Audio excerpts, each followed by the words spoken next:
Hello everyone, welcome to my channel. My name is Ellen. So I've been asked many times over the years, what are my go-to paints, brushes, etc. You know, even though I have the Amazon shop there, maybe you don't really know what I really use all the time. Like I love this brush right here from Princeton. This is a Princeton Neptune series, number 12, round, and the short handle, not the long handle.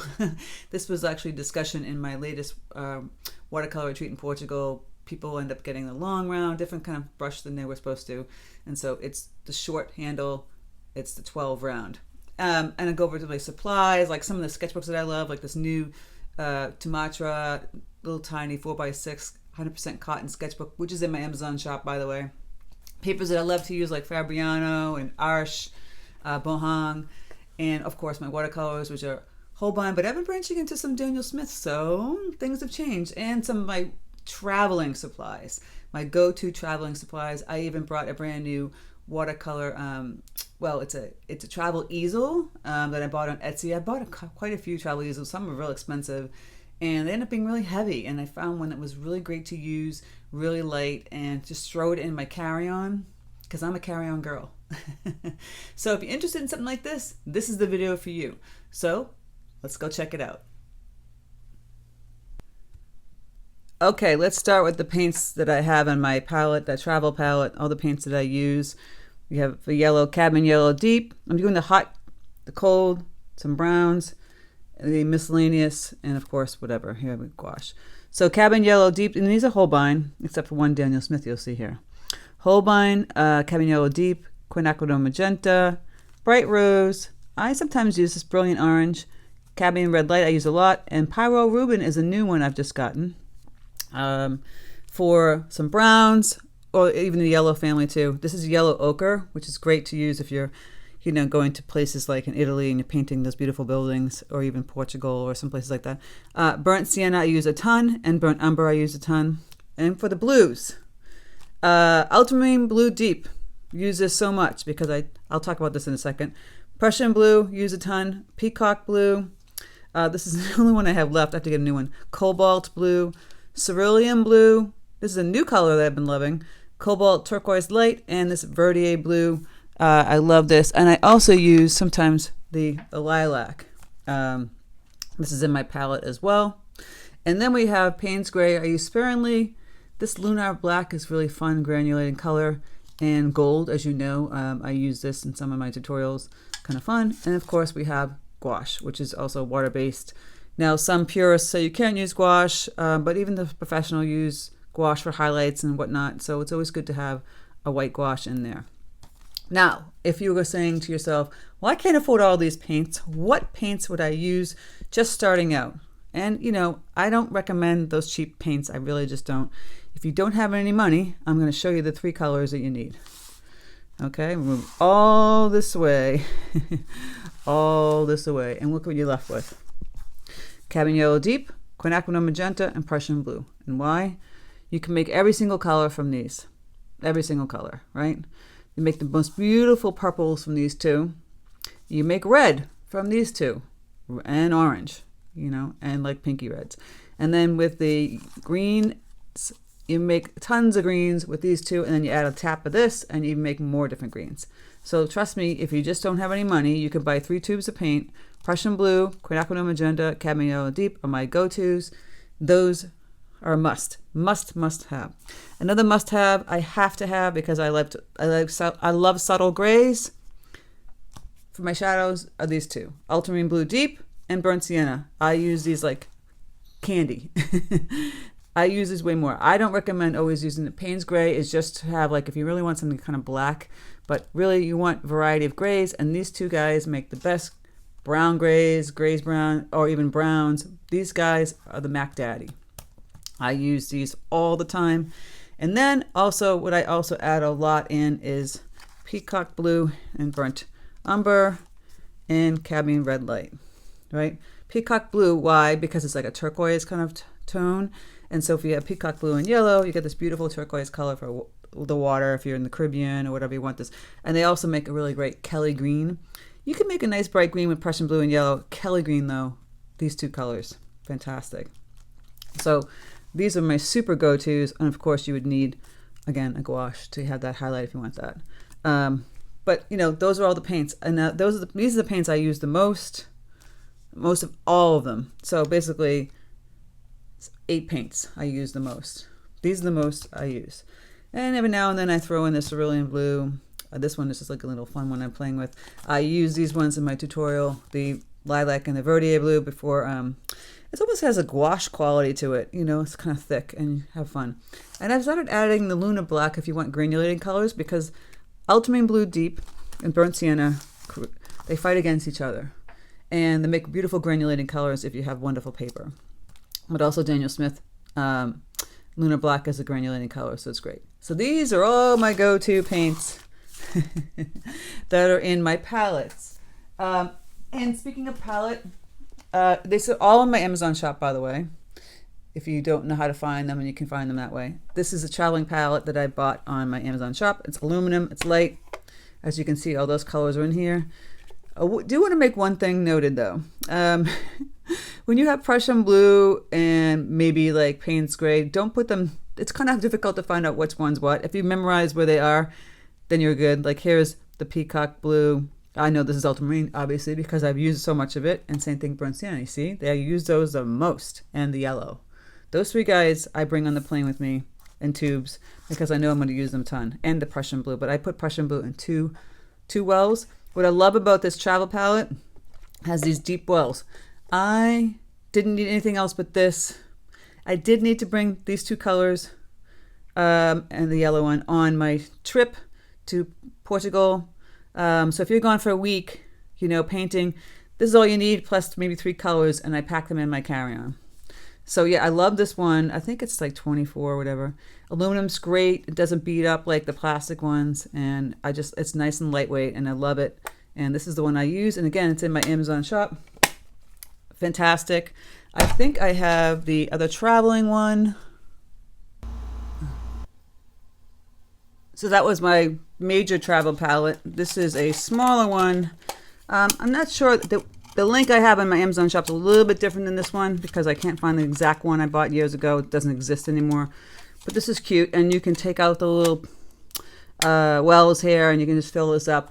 It's a little on the heavy side. The one plus thing about this is that, you know, if you have magnetic things like a travel brush set, it can kind of attach to it. So that's my travel one. It's a little heavier actually than my other one I just showed you. The palette I've been using is this porcelain one that you see in my videos. I got this on Amazon too because I was using a different one. I was using one from another company that's very, very expensive. That's a ceramic one. So I've decided to buy a porcelain one. It was a lot cheaper. The other one was gifted to me, which I love, Sylvan Clay Works, but this is just on Amazon. Look at that little house one too I bought, kind of cute, and you can flip it over and have different wells on this side. These are porcelain, so they're inexpensive palettes. And what's great about those kind of things like porcelain, ceramic, or the aluminum is that unlike the plastic you have to kind of, you know, you have to fix it because it will bead up on it. And I suggest if you did get a plastic one to get a glue stick and just rub it on the plastic palette and then wipe off the glue stick, and then it won't bead up as much. So these are the paints. And we're going to talk about brushes. And these are I always use the Princeton brushes unless otherwise noted because for my tutorials, I like to keep it affordable for people. You know, it's not, if you're just starting out for brushes, it can be daunting. So I love the Princeton series, and there's different types of series they have. This is the Velvet Touch series. Now, Velvet Touch series, a little stiffer brushes, a little more control. And my go-to for those are like an 8 long round, an 8 or a 10 round. I buy their flat wash 3/4 inch brush. So that's the Velvet Touch series. I also have a Filbert. This is number 8 Filbert. And I get some smaller ones for the, you know, like I said, here's the 8 round, there's a 10 round. For the Velvet Touch series. Those are my favorites for those. And then for the Neptune series, my go-to always is this number 12. Like I said, I just bought a new one. I have a 16 that I use for washes. I just bought a Neptune mop brush, which is kind of fun. And I have a Neptune script brush. One brush outside of all of those is the Umbria series, a liner brush. It's always good to have a liner brush, make those wonderful grasses and branches, etc. A brush that's kind of in between and it's not as cheap is the Aqua Elite series. Now, this is a stiff brush also. I have 12. If you like a stiffer brush, right? I love this guy. I use this for practically everything. The number 12 Neptune series. It has a fantastic point when it's brand new, so you can get even better like little branches and stuff than you could with an 8 long round. Almost equivalent to a liner brush. And then they have the big, nice big belly, and it's kind of floppy. So the 12 Neptune series is my super go-to. And then I just buy like a cheap craft wash brush, like a 1 inch. Also another brush that I kind of gifted everybody in my last retreat. It's kind of fun, and we had these on my workshops, and down in Charleston was this Princeton Select number 16. It makes phenomenal petals for peonies. Peonies, I'm saying it wrong, of course. I like this one. This is a good go-to. But I'd say to people, if you're just starting out again and you need to know what brushes, I also do have a Princeton 4 round. I hardly ever use this. So my go-to brush, if you can't afford have a million brushes like these, right? Number 12 Neptune series, a number 8 long round, right? A really good flat wash brush. I do like the Princeton Velvet Touch 3/4 inch. I've been using this more than I've been using the you can get this anyway, it's so cheap, flat wash brush. A good filbert brush, because you can make some great petals with that, and you definitely need a liner brush, right? So you can wash a lot of skies with the 12 and make all kinds of petals and leaves. Same thing with this guy. I've showed a lot of tutorials using like making those kind of really cool abstract flowers with the flat wash brush. It is good to have like just a plain old round brush though.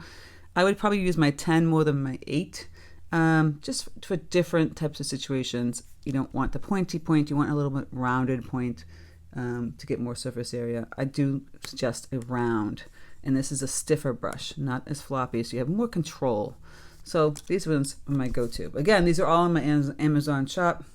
Now, if you're traveling for brushes, I love this is where the Aqua Elite comes in handy. This is the Princeton Aqua Elite travel brush. They have Neptune ones though, but they don't have a 12 in either one of these series. They have a 10, they have an 8, a 6, and a 4. And they're super lightweight, and they're great. I think I might end up getting a Neptune series. They're like aluminum, they're so light. What's great about that, see, it's like magnet when it clicks, like this. And I found that you can kind of like magnetize it to like this, see, does it fall? So it's kind of cool, like you can open it up and use this kind of on your, like you're sitting in a chair somewhere on the beach. It's great. So those are my brush go-tos. You have my paint go-tos and my palette go-tos. Let's get into some paper. The gold standard is Arches, right? And it comes in a pad and it comes in a block. The pads are cheaper. Let me just zoom this out a little bit. You can get these for like $15.99 at Hobby Lobby. Even Michael's has deals. And the only problem with the pad is that they're loose paper. So, you know, if you're doing a lot of wet on wet, you're going to have to stretch the paper or really tape it down. And stretching the paper is wetting it on both sides, letting it dry out. There's videos on YouTube about stretching paper. And then when it's stretched, then it will, like, when you go to use it, you tape it down, it will stay flat. So it's an inexpensive way to have, you know, flat paper. Otherwise, a block is good. My go-to blocks, though, I've been using Fabriano because, you know, I like the bright white one. This is the cold press. By the way, this is 100% cotton cold press. This is 100% cotton cold press. I also use Bohang paper. I don't know if I have one near me, but I like this because it's bright white paper. Most of the other papers like Arch will be natural white, which is nice, but the bright white is my go-to. And I use Fabriano for the cold press and for the hot press. You don't always have hot press. And I like Arch, you know, again, they have a sketchbook pad that's this sketchbook pad I'm showing you right now. You know, again, it's bound, but you still run into where it gets buckly because it's wet. So a block is really good, but blocks are very expensive. And here is We just did this recently in a tutorial. So like again, the bright white, just love the Fabriano for the bright whiteness. And they have hot press and cold press. And those are my go-to papers for that. And which is great about Fabriano too. And they have this great block that's small. This is a hot press block. And it's a bright white color. So they're more inexpensive than Arches for blocks. They can run into $30 range. I think the Arches runs into the $40-something range. You know, maybe you could use a coupon if you have some kind of store that has a coupon. So let's get into talking about paper, the sketchbooks. Like I told you before, I love that little Sumatra, but I also use their other Sumatra book. This is the little one that I've been using on my travels and in some of the tutorials here. This is 100% cotton. Now, I really wish this company would make this size, like an 8x8. And I think the paper is fantastic because it's nice and thick, holds the water really well, and you make some really great paintings on it. This one I did in UK, the tutorials here. I just wish they made 100% cotton in the larger size. They don't. This is the other one I use. I bought just from my travels recently. These are some of the paintings I did on them for UK and Portugal. Some things I haven't finished yet, but yeah, I like it. This is 25% cotton. So I do have, I was gifted some books from Etcher. They're okay. Again, I don't know. I seem to like the cheaper ones better because the paper is thicker. And again, these are in my Amazon shop for travel. Love these, or just for everyday sketchbook. This other one from Arches is great. It's the Perfect Sketchbook. But again, I don't like the size of it. This was a tutorial. And it's also a little natural light. If they had this size and this size, Etcher would be my best friend, but they don't, unfortunately. So those are my go-to sketchbooks. Travel supplies. Well, I showed you these travel brushes and the travel pen tin, but I actually take this with me a lot. And my go-to other things for travel. This portable like cup, you know, you can get these really cheap, like 2 for like $8, I think, or something like that on Amazon. I have them in the shop. And they push down and you fill the water up with this, you know, blah, blah, blah. And you can hang it off. Things like travel with in my little bag. Things we need to have. You need to have a pencil. I like mechanical pencils. Needed eraser, go to. A mini ruler, a clip, and a lot of pens. I bring a lot of pens. And this is really good to have if you have a block. This comes with a Bohong block. It's the block opener. These are really good. You could use a credit card also. More clips I have. Sharpie, I use it in a lot of tutorials. Sharpie permanent marker, ultra fine point. It has to be permanent marker. Another ones, these other ones I like to play with. The micron pens. I like all kinds of micron pens. I use brush micron pens. I have this is a fountain pen. We get to fill it up, but I fill it up with Noodler's ink. This is the ink I use, right? And I bring that with me. And then I found some really good pens in this Japanese store in New York City. This Sharpie is great if you have a sketchbook you don't want it to bleed, but you cannot use it for watercolor because it will bleed into watercolor. So this is great if you're just having a drawing sketchbook. It's a fine point, non-bleed Sharpie pen, you know, ink pen.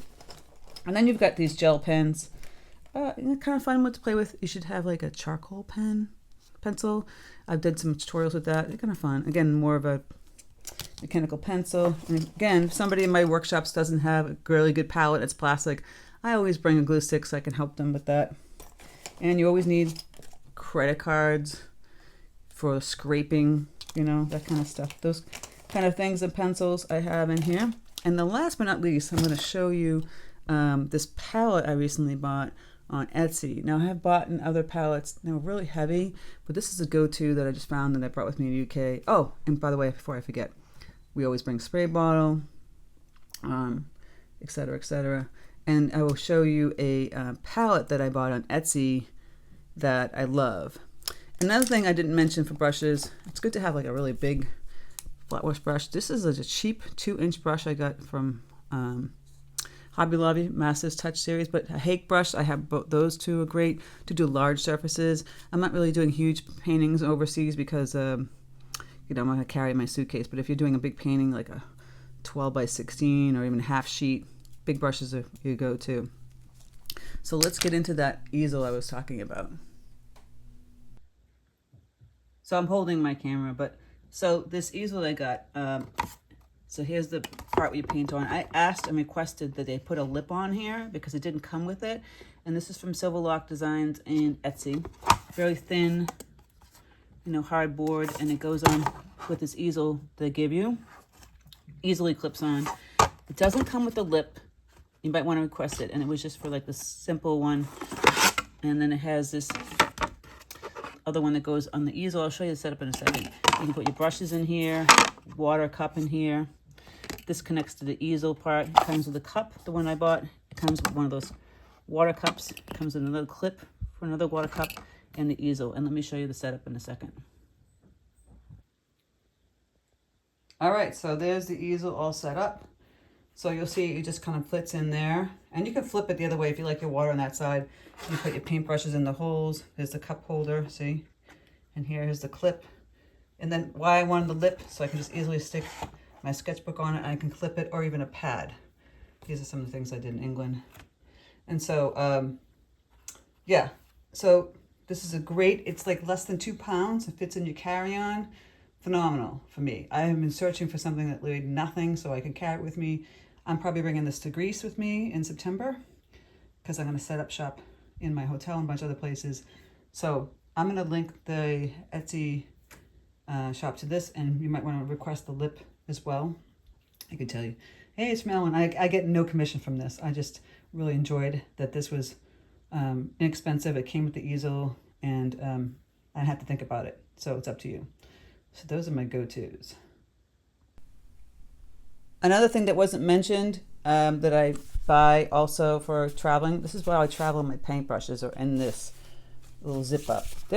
I can't find this one either, but I found one similar where it folds back, and so you can make it like a stand. So it protects your brushes really well. I don't like the roll-up ones. I found like they got messed up in the roll-ups. I like this. You can fit many brushes in here, and they get this back pocket here. I put the credit cards in there, and it zips up, so it's really highly protected in my carry-on, my backpack that I use. So those are all my supplies that I use. I don't actually, so those are supplies I use for traveling, but another supply I forgot about that's miscellaneous is masking fluid. This is the one I use, PVO gum. And when you use masking fluid, you need to remove it. And this is this is basically a rubber cement pickup, but I use it for the masking fluid. It's so easy to use and just pull it up. I like these better than, I'd rather use this and this than the pens. I find the pens, I just don't make fine lines enough.